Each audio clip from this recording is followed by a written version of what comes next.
अंतरिक्ष में गई सास बहू। मम्मी, आप इतनी अच्छी एस्ट्रोनॉट हो, ये अर्ली रिटायरमेंट क्यों? क्योंकि बचपन से बस मेरा एक ही सपना था, जिसके लिए मैंने लाइफ में बहुत कुछ खोया और छोड़ा। लेकिन अब इस अर्ली रिटायरमेंट के सहारे मैं बस अब तुम दोनों के साथ रहकर बिना किसी हड़बड़ी के जिंदगी जीना चाहती हूँ।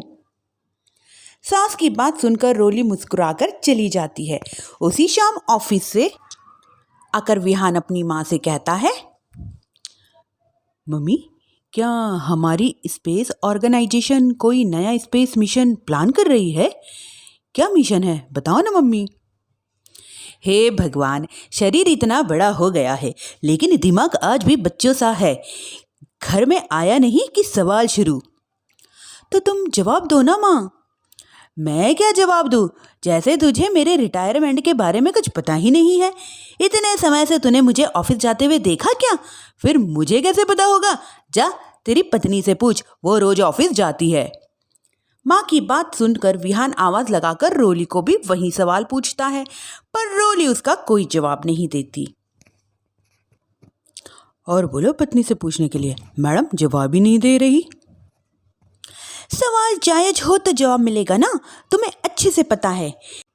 कॉन्फिडेंशियलिटी रूल के चलते हुए हम किसी से भी ऑर्गेनाइजेशन और मिशन से रिलेटेड कोई बात नहीं कर सकते। वो तो पता है बहू, पर मुझसे भी छुपाने का मतलब समझ नहीं आया।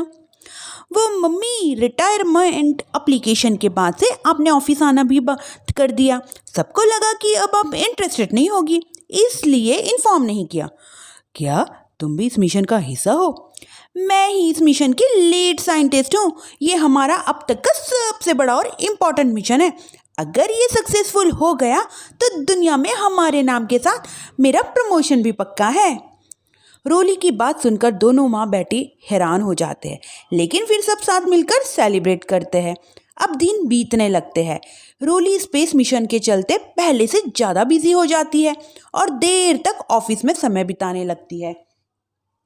कुछ समय इसी चुपचाप देखने के बाद एक सुबह बहू को सामने देखकर आखिरकार सास उसे टोक देती है।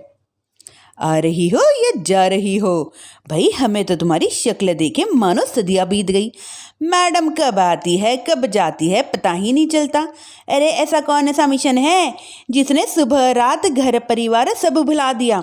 मिशन तो मैंने भी बहुत देखे हैं और कई गई भी हूँ, पर ऐसा हाल कभी नहीं हुआ। मम्मी, मैं आपकी चिंता और गुस्सा समझती हूँ, पर ये स्पेस मिशन आज तक के सभी मिशन के बहुत अलग है। अच्छा, जरा मैं भी तो सुनूं, ऐसा क्या है इसमें? आई एम सॉरी मम्मी, मैं नहीं बता सकती। भूलो मत, मैंने अभी रिटायरमेंट अप्लाई किया है, लेकिन रिटायर होने में अभी 7 महीने बाकी है, जिसके हिसाब से मैं आज भी ऑर्गेनाइजेशन का हिस्सा हूँ। तो मुझे बताकर तुम कोई रूल नहीं तोड़ रही हो। मुझे सब याद है मम्मी, और मुझे ये भी पता है कि अगर आप साथ दें तो मिशन के लिए बहुत बड़ी मदद साबित हो सकती है। पर सीनियर्स ने रूल बनाया है कि इस मिशन की इंफॉर्मेशन सिर्फ उन्हीं के पास होगी जो इसका पार्ट है, और मुझे तो उन्होंने खास ये सब अपने पास बुलाकर बताया था। बहू की बात सुनकर सास सोच में पड़ जाती है और अगले दिन खुद भी ऑफिस पहुंच जाती है।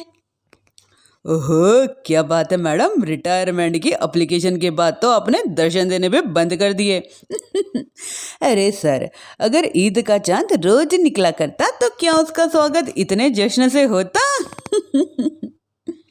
इस पर सीनियर भी हंसने लगते हैं और दोनों कैबिन में जाकर बैठ जाते हैं, जहां सास बातों बातों में नए स्पेस मिशन के बारे में पूछती है।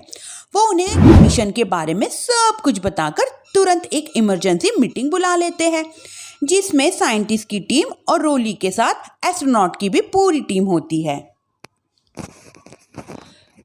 तो ये है हमारी टीम जो सब कुछ भूलकर दिन रात इसी मिशन पर काम कर रही है। अगर आप भी हमें ज्वाइन कर ले तो सोने पे सुहागा हो जाएगा। अगर आप मुझे टीम में चाहते तो पहले कांटेक्ट क्यों नहीं किया? आपके स्पेस में न जाने के फैसले के साथ टेस्ट जॉब को भी इनकार कर दिया और अर्ली रिटायरमेंट के लिए अप्लाई कर दिया, और पिछले 1 महीने में किसी के साथ कोई कांटेक्ट भी नहीं हुआ।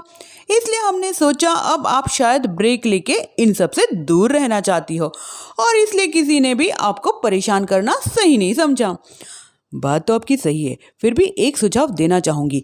ये जो आप कर रहे हो ना, ये मिशन साफ साफ सुसाइड है। एक साथ इतने सारे लोगों को स्पेस में 6 महीने के लिए रहने भेजना आसान काम नहीं है, और ये बात मुझे आपको समझाने की ज़रूरत नहीं है।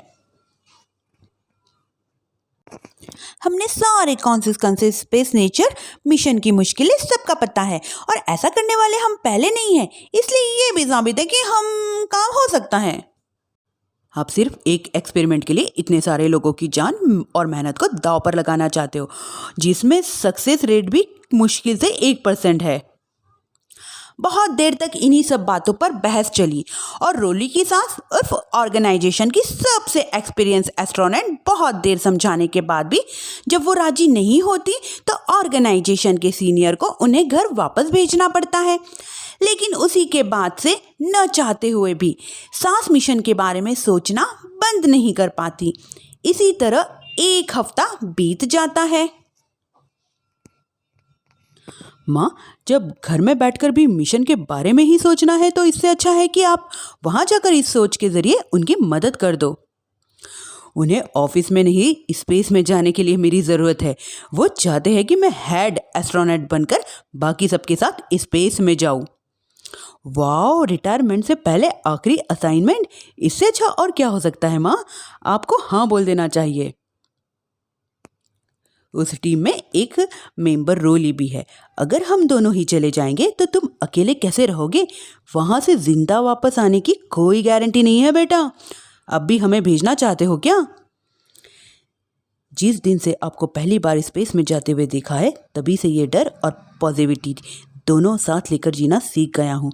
आप जाओ माँ, मुझे पूरा भरोसा है आप दोनों वापस आओगे और देश के साथ मेरा भी नाम रोशन करोगे। बेटी की बात सुनकर माँ के अंदर हिम्मत आ जाती है, और वो एक बार फिर स्पेस ऑर्गेनाइजेशन पहुँच जाती है, जहाँ उसके फैसले से सब बहुत खुश होते हैं, और स्पेस मिशन की तैयारी पहले से ज़्यादा जोश में शुरू हो जाती है। कुछ समय बाद दोनों सास बहू स्पेस में पहुँच जाती है। आखिरकार मेरी साइंटिस्ट बहू आज एस्ट्रोनॉट भी बन गई। सिर्फ स्पेस सूट पहन लेने से कोई एस्ट्रोनॉट नहीं बन जाता माँ जी। मैं साइंटिस्ट हूँ और मैं उसी में खुश हूँ। अगर मिशन की रिक्वायरमेंट नहीं होती तो शायद कभी यहाँ आती भी नहीं। इस तरह स्पेस की दिन ब दिन मुश्किलें और दिक्कतें सहते हुए देखते ही देखते 6 महीने बीत जाते हैं, और नामुमकिन को मुमकिन दिखाते हुए सब सही सलामत अर्थ पर वापस आ जाते हैं, जिसके बाद से दुनिया भर में ये मिशन सास बहू की अंतरिक्ष यात्रा नाम से मशहूर हो जाता है।